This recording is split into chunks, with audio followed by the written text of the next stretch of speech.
حضرت حبیب اجمی رحمۃ اللہ علیہ بصرہ کے رہنے والے ہیں، بہت بڑے ولی۔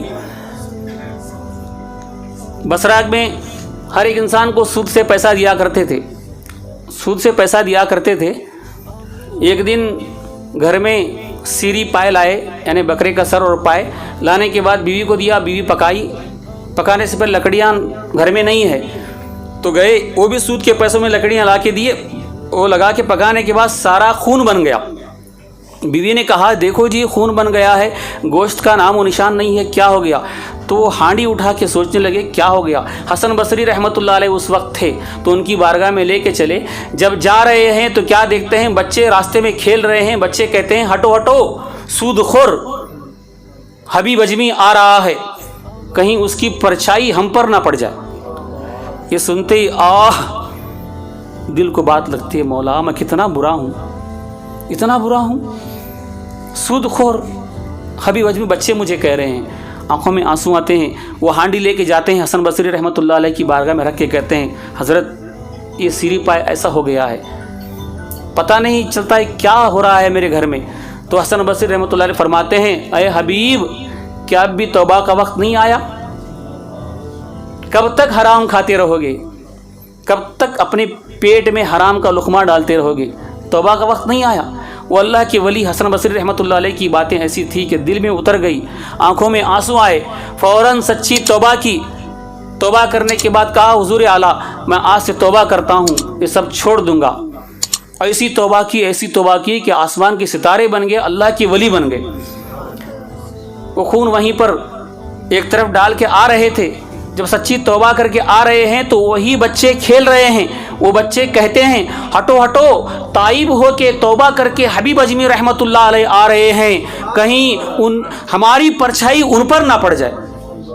یہ بات سنتے ہی اور بھی حیرت میں رہ گئی، یا اللہ توبہ کر کے تھوڑی دیر نہیں ہوئی میرے مولا تو نے میرا چرچا شروع کر دیا، بچوں کی زبان پہ میرا نام، اے رحمت والے میرے رحمان تو کتنا رحیم و کریم ہے، میں توبہ کیا تھوڑی دیر نہیں ہوئی تو نے سارے گناہ معاف کر کے میرا چرچا شروع کر دیا، سچی توبہ کر کے تیری راہ میں سب کچھ قربان کر دوں گا تو مجھے کیا نہیں دے گا۔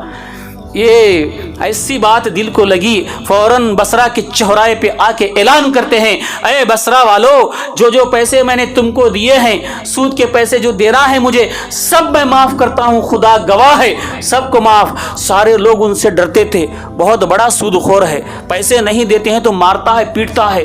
سب لوگ قریب آئے، خوش ہونے لگے، اے حبیب تم سچ کہہ رہے ہو؟ تو کہنے ہاں میں سچ کہہ رہا ہوں، خدا گواہ ہے سب کے پیسے سود کے معاف کر دیا۔ ارے میرے بھائی سود کے ہی نہیں جو اصل دینا ہے وہ بھی معاف کر دیا، بس تم خدا کے لیے مجھے معاف کر دو، تم خدا کے لیے مجھے معاف کر دو۔ رو رو کے کہنے لگے، سارے لوگ حیران ہو گئے، یا اللہ یہ کیا دیکھ رہے ہیں ہم، ایسا آدمی ایسا کرتا ہے؟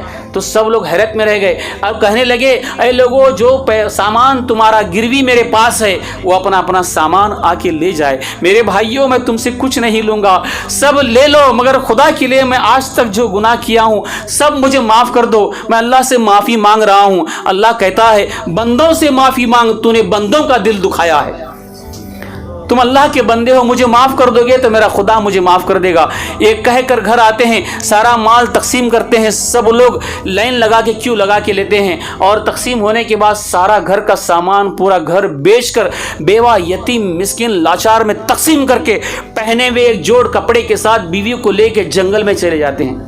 کیا دیکھے تھے منظر، توبہ کر کے تھوڑی دیر نہیں ہوئی تھی، جو بچے سود خور حبیب اجمی کہنے والے حبیب اجمی رحمت اللہ علیہ آ رہے ہیں توبہ کر کے تائب ہو کے، یہ بات ایسے دل کو لگی تھی کہ سب کچھ اللہ کی راہ میں دے کر پہنے ہوئے کپڑوں کے ساتھ جنگل میں گئے، ایک کٹیا جھوپڑی بنائی، بیوی کو رکھا، ایک دن چلا گیا، 2 دن چلا گیا، صبح جاتے تھے جنگل میں غار میں بیٹھ کر اللہ کی عبادت دن بھر کر کے شام کو آتے تھے۔ 2 دن بھوک لگنے کے بعد بیوی نے کہا اجی پیٹ کے لیے بھی کچھ کرنا چاہیے، بہت تکلیف ہو رہی ہے، تم نے اللہ کی راہ میں سب کچھ قربان کر دیا، اپنے لیے کچھ نہیں رکھا۔ تو کہنے لگے بیوی بس میرے لیے خدا ہے، تیرے لیے خدا ہے، خدا کافی ہے۔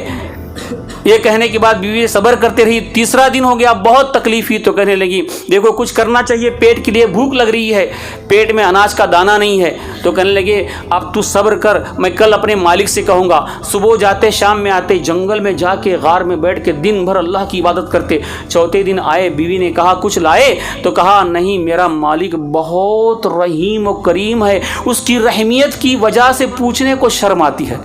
کیسے پوچھوں, اتنا مسکرا کے بات کرتا ہے, ایسا دل والا ہے کہ پوچھنے کو شرم آتی ہے. وہ دینے پہ آ جائے تو خدا کی قسم وہ کیا دے گا, وہ ایسا مالک ہے. یہ ایسے کہے کہ اسے تسلی دیتے ہیں, میں مانگ لوں گا تو صبر کر. ہمت نہیں ہو رہی ہے, مالک سے مانگنے کی ہمت نہیں ہو رہی ہے, میں اس کا کام کر رہا ہوں, صبر کر. 5واں دن چلا گیا, بہت تکلیف ہونے لگی. بیوی نے کہا کچھ کرو, بہت تکلیف ہو رہی ہے, اب تو جان جانے کو ہے. تو 6ویں دن گئے, جانے کے بعد دن بھر کام کیا, آ رہے تھے, سوچ رہے تھے اب بیوی کو کیا بولوں. 5 دن تک میں ایسے ہی بول کے ٹالتا گیا. اب کیا بولوں. جیسے قریب آئے تو کیا دیکھتے ہیں, گھر میں اسی جھوپڑی میں خوشبودار کھانے پکنے کی خوشبو آ رہی ہے, بریانی پکنے کی خوشبو آ رہی ہے. وہ دیکھ کے حیران ہیں, کیا میں اب غلط جگہ آ گیا؟ یہ میری جھوپڑی ہے یا نہیں؟ جنگل میں کوئی گھر نہیں تھا, ایک ہی جھوپڑی ہے, یہاں ایسا کیسا کھانا پک رہا ہے؟ جب آتے ہیں پکارتے ہیں تو بیوی آتی ہے, ارے دیوانی یہ گھر ہمارا ہی ہے, یہ جھوپڑی ہماری ہے. ہاں ہماری ہے, کیا ہو گیا تمہیں, کیوں؟ ارے یہ سب کھانے کی خوشبو کہاں سے آ رہی ہے؟ تو بیوی کہتی ہے تم صحیح کہتے تھے, تم ٹھیک کہتے تھے, تمہارا مالک بہت رحیم ہے, بہت کریم ہے. ارے کیا دیا معلوم, جب تم گئے صبح تو اس کے نوکر کے ہاتھ سے 1 بوری آٹا اور کھانے پینے کا سامان, گھی شہد وغیرہ دے دیا. اتنا دیا, بس تھوڑے دن 4-5 دن کام کا اتنا سلا. ارے ایسا کھانا تو میں بصرہ کے سٹی میں رہ کر نہیں کھائی, شہر میں رہ کر نہیں کھائی, جو تمہارا مالک جنگل میں کھلا رہا. آج میں جنگل میں کھا رہی ہوں. آؤ دیکھو کتنا اچھا خوشبودار کھانا ہے, ایسا کھانا زندگی میں کبھی نہیں کھائے, تم بھی کھا کے دیکھو. بھی ایک بات آ کے دیکھ کے رونگٹے کھڑے ہوتے, مولا بے خیالی کی عبادت کا یہ عالم تو اتنا نوازتا ہے, دل لگا کے تیری عبادت کروں گا تو کیا نہیں دے گا, کیا نہیں دے گا. میرے خدا مجھے معاف کر, میں تجھے دل لگا کے یاد نہیں کرتا. ایک کہہ کر پھر جاتے ہیں دل لگا کے اللہ کی عبادت کرتے کرتے, ایسے آسمان کے ستارے بن جاتے ہیں. ان کا نام آج بھی لیتے ہیں تو بڑے عزت سے لیتے ہیں. سرکار غوث پاک سے پہلے والے حبیب اجمی رحمۃ اللہ علیہ ایسے اللہ کے ولی ہیں. جب ایک مرتبہ آ رہے تھے, حضرت امام شافعی, حضرت امام احمد بن حنبل رحمۃ اللہ علیہ کھڑے تھے. احمد بن حنبل رحمۃ اللہ علیہ فرماتے ہیں اے شافعی دیکھو آ رہے ہیں حبیب اجمی, میں ان سے مسئلہ پوچھوں گا. شافعی رحمۃ اللہ علیہ فرماتے ہیں نہیں, وہ اللہ کے دیوانے ہیں, ان کا مسلک ہی الگ ہے, ان سے مسئلہ وغیرہ مت پوچھو. ہم کچھ کہتے ہیں تو وہ کچھ کہتے ہیں, ان کی باتوں پہ عمل کرنا مشکل ہوتا ہے. تو کہتے ہیں نہیں میں پوچھوں گا. قریب آ جاتے ہیں, آنے کے بعد امام احمد بن حنبل پوچھتے ہیں اے حبیب, ایک آدمی ہے جو دن کی 5 نمازوں میں 1 نماز قضا کیا ہے, 5 نمازوں میں 1 نماز قضا کیا ہے, مگر کون سی قضا کیا ہے اسے معلوم نہیں. کیا صبح کی قضا ہوئی, کیا ظہر, کیا عصر, کیا مغرب, کیا عشاء, وہ یاد نہیں, مگر 1 قضا ہوئی. اب وہ کیسے پڑھے, یاد نہیں, 1 نماز قضا ہے مگر کیسے پڑھے. تو حبیب اجمی رحمۃ اللہ علیہ فرماتے ہیں اس نادان سے کہو کہ 5 نمازوں کی قضا پڑھ لے, اللہ کی عبادت اتنی غفلت میں کرتا ہے, شرم نہیں آتی. یہ کہہ کر چلے جاتے ہیں. امام شافعی کہتے ہیں میں نے کہا تھا نا ان سے مت پوچھو, دیکھو کیا جواب دے کے گئے.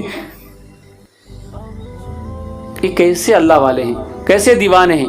جب وہ دل پاک ہوتا ہے تو یہ عالم ہوتا ہے, یقین کامل ہوتا ہے, برداشت کرنے کی طاقت پیدا ہوتی ہے, تب خدا نظر آتا ہے, خدا کے جلوے نظر آتے ہیں, ہر کام وہ کرے گا. آپ خود دیکھو, جو تمہیں چاہیے وہ دے گا, وہ تمہارے بہت قریب ہے.